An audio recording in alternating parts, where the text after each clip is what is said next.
let's just jump right into this. Andrew Tate. Long time. I know, it's been a very long time. You seem to be doing pretty well given the circumstances. I know the truth in my heart, and I know that what I say is the truth, and I understand very well the internet and how it works. And I also think I'm perspicacious enough to understand there's certainly a degree of weaponized virtue and perhaps a degree of jealousy and perhaps a few other things that are involved in all of these attacks. I don't believe that people who sit and attack somebody for their past, especially something from so long ago, are genuinely virtuous. I don't think it's about virtue. I think it's about, well, I can get some clicks this way, or I can get some views that way, or he did the biggest interview ever, or whatever it is. There's certainly some other motivations.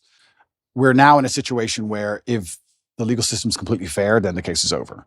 So what they're trying to do is they're going to conflate with old videos of mine, and they're going to try and muddy the waters and gaslight. And I will say that I am unhappy those videos exist, and I will say I wish I never made them, but I won't say that I'm sorry, because at the time I did the best I knew how to do. And I think that's important for the young kids that are following you, especially the young men, to know. Like I say, I always hope that I talk about the mistakes that I made, and I probably wouldn't even categorize them as mistakes. It's just things that I did. And if I could go back, of course, I wouldn't do it. Hindsight's 2020. Yeah. But it's important for them to hear that. I'm not proud of that, obviously. I'm not proud of it. And that's why I never push them to the world, and that's why I never, propagate them in any way. Unfortunately, there's a weaponized attack against me where they still exist. And that's why I do so good to talk against them. I think that if you want to tell kids not to do drugs, you usually have a reformed drug addict to stand up and say, don't do drugs. I was a drug addict. It was a mistake. And I think that gives you a degree of credibility. So now we're living here. I'm sitting here as a person who's accused of a crime. The victims are on my side. There's no one against me but the state. I've done nothing wrong. There's these Twitter internet detectives who know who funds them, trying their very best to prove me guilty for no reason by taking old videos and conflating the issue and trying to make it complicated when it doesn't need to be. And I just sit here and think— they are complicating the issue. I very much agree with you on that. I think that the goal of digging up these old videos was to say, well, that this somehow legitimizes the case against him in Romania. Yeah. And that's just not true, right? You can say— you even said it, you're not proud of these videos. You can say, I think Andrew Tate is immoral. I think the things that he said here are not principled. They're trying to say that because of things that you said 10 years ago, you shouldn't have a platform to young men today. It's just too much conflation. I made pro-atheist videos back then, and I'm very embarrassed of those. Right. I'm extremely embarrassed of the videos. I would sit and say, God is not real. In fact, I'm more embarrassed of those videos than any other video. Wow. And I would sit there, and now I'm devout to my religion. So I would sit there and try and talk about how God wasn't real, and I thought I was smart. And now I watch it and think I was an idiot. And I like to think of myself as a pretty wise person. I wouldn't have a platform if I wasn't wise. And I'm 36 years old. But at 25, I was a dummy. I don't feel like the way I spoke about women or the way I spoke about romantic relationships is my current view on romantic relationships. I think I've certainly matured. I was a young, brash, arrogant guy. This is what happens when you have a young kickboxer who's beating everyone up, who's making a bunch of money from the streets. I was a young, brash, arrogant guy, and I spoke in a way I perhaps shouldn't have spoke. And I'm sure if Jay-Z makes a song today, he won't speak about women and crack and drugs the way he used to speak about women and crack and drugs. It's just the reality of life. And you have to grow, and you have to take the embarrassment which comes from growing. So I will certainly sit here and make sure— I think the whole world understands that that's not my message. That's not what I'm teaching young boys today. The young boys who are following me today have no interest in these videos and don't watch these videos unless they're pushed by haters. And I think that overall I'm a net positive for the world. I think that men being so disenfranchised is— I want to say something quickly about the British school system. The English school system has attacked me, and now they're trying to they've spent billions of dollars trying to remove me from schools because young boys were running around saying, what color is your Bugatti, and repeating my sayings.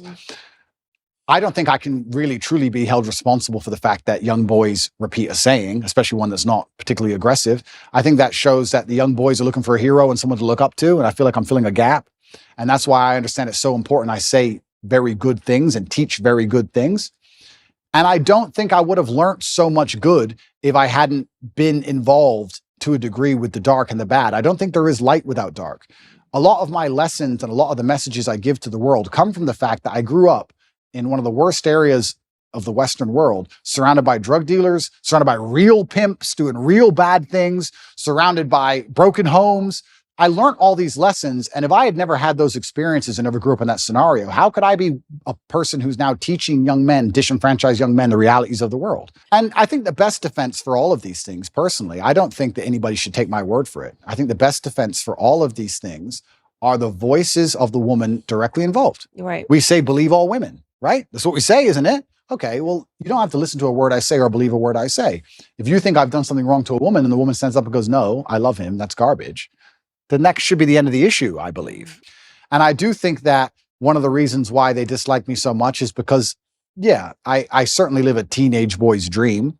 But if you want to inspire the next generation, how else are you going to do it, right? You have to have the fancy car and the big yacht and all these things. And by inspiring these men to stand up and think for themselves and resist the slave mind, it's doing genuine damage to their slave agenda. Genuine damage to their slave agenda. And I think that that's why I especially ended up targeted. I truly believe that's what's happening. I think there is an element of it that it's you've captivated young men, and that is a very important demographic in order to sustain an enslaved population. Is you need to poison men, and I think 100%.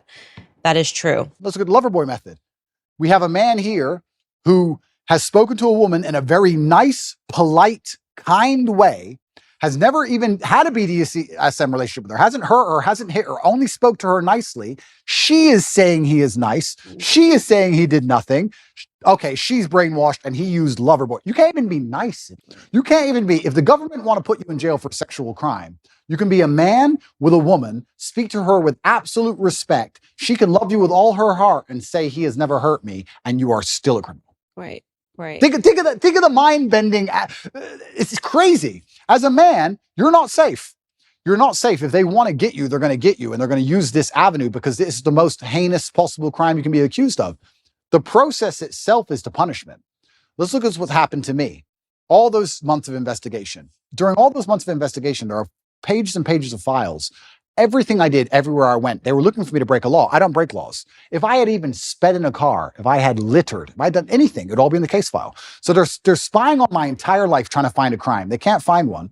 Then they go through my entire personal life, which is now all over the internet, leak it all over the internet. So you go through the embarrassment. Then they seize all your money. $15 million have taken of my money. Then I went to jail for 3 months. Now I'm on house arrest. By the time I'm found innocent, I've been punished. The process is the punishment. The process is the embarrassment. The process is teaching you a lesson. So it's not even about innocent and guilty. I don't think most people at home understand that if they want to hurt you, if you get to a level of influence where powerful people go, we have to damage this guy's name, we're going to accuse him of sexual crime. It doesn't matter if you can prove yourself innocent 3 years from the point they accuse you, because you've already been wrecked. That's the entire goal of it, right? I do believe, however, that Allah is the best of planners.